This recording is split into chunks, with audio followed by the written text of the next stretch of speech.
Hello guys, welcome back to our channel.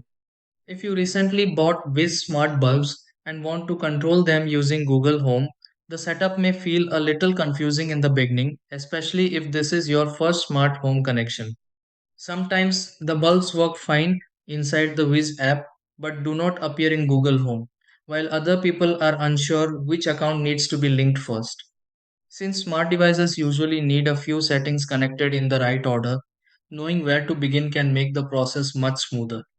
The good part is that connecting with smart bulbs to Google Home usually only takes a few minutes once everything is ready. Let's walk through an easy way to get everything connected. Try these. Step 1. Set up the Wiz smart bulbs in the Wiz app and confirm they connect to Wi Fi properly.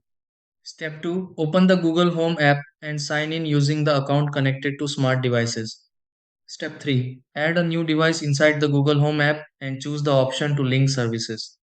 Step 4. Select the Wiz Smart Bulb service and sign in with the same Wiz account details. Step 5. Assign the Wiz Smart Bulbs to a room inside the Google Home app for easier control. Step 6. Test voice or app controls for the Wiz Smart Bulbs and confirm they respond normally through Google Home.